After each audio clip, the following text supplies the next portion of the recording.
नाव बदललेलं आहे, ते भारतीय जनता पक्ष नाही, ती भ्रष्ट जुमला पार्टी झालेली आहे. हा आरोप आहे माझा त्यांच्यावर.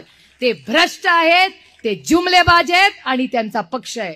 आणि हे मी ताठ मानेनी का बोलू शकते, कारण का माझे विरोधक पण म्हणतात की सुप्रिया सुले की सबसे बड़ी ताकत उसकी ईमानदारी है. त्याच्यामुळे भ्रष्ट जुमला पार्टी माझ्या नादी कधी लागत नाही. मग ते आमचं ऐकलं नाही की आमचं निलंबन करतात.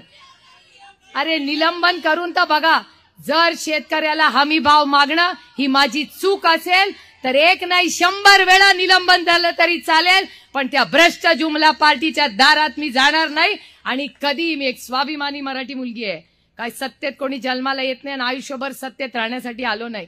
आम्ही तुमच्या आयुष्यात, आणि एक तुम्हाला सांगते, मी विरोधात असले ना तरी आपली कामं होतात. कारण का आपण सत्तेत असताना लोकांशी चांगलं वागलं ना, विरोधात असलं तरी बिचारा कलेक्टर फोन घेतो आपल्याला. कारण का आपण कधी बदली आणि भानगडी आणि ते असल्या उद्योगाची कामं त्याला कधी सांगितली नाही.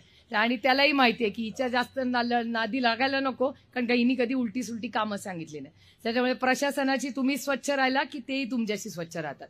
त्याच्यामुळे पुढे काय होईल ते इलेक्शनमध्ये आपल्याला सगळ्यांनाच माहिती. आणि ते आज राऊत साहेब आहेत म्हणून त्यांच्यासमोर सांगते, कारण का हे राऊत साहेब सगळी लोक बसलेत नाही, पत्रकार आम्हाला रोज छळतात, कोण किसी सीट लढणार, कोण सीट. मी त्यांना म्हणते तू आम खाऊ, पेड मत घेणो. आमचे रिझल्ट लागल्यावर किती निवडून येतात ह्याचा हिशोब फक्त बघा. कारण का ते म्हणतात 300 पार 40 पार वगैरे, ते त्यांचे डायलॉग आहेत. आम्हाला माहिती आहे आता सर्वे पण आलेला आहे. त्याच्यामुळे सर्वे काय सगळं खोटं बोलत नाही. त्याच्यामुळे सर्वेमध्ये पण आपलं चांगलं आहे आणि रोज गिनती वाढत चालली आहे. त्याच्यामुळे आता सगळे आपल्याला इलेक्शन कुणासारखं लढायचं, दंगेकरांसारखं लढायचंय.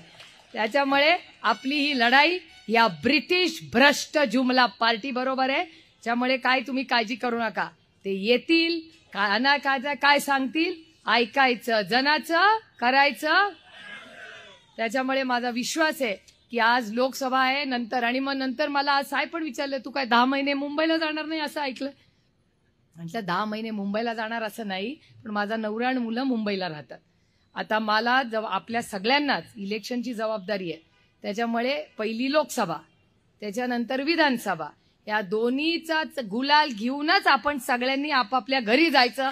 हा निर्णय आजमध्ये घ्या. ही वज्रमूठची सभा ही सगळीकडे राज्यात होतील. पण मी तुम्हाला विश्वास देते की जर महाराष्ट्राचा स्वाभिमान हा आपल्याला जगवायचा असेल, टिकवायचा असेल, माझं दिल्लीची आणि वैयक्तिक कुणाशी भांडण नाही, पण मी एक स्वाभिमानी मुलगी, आणि जर महाराष्ट्राचा अपमान तुम्ही करणार असाल तो मी तरी सहन करणार नाही. कारण का ज्या भागाची मी लोकप्रतिनिधी आहे ती सगळी छत्रपतींच्या पदस्पर्शाने पावन झालेली ती भूमी आहे. भोर असेल, वेल्हा असेल, पुरंदर असेल, त्या सगळ्या भागांमध्ये आम्हाला अभिमान आहे त्या छत्रपतींचा.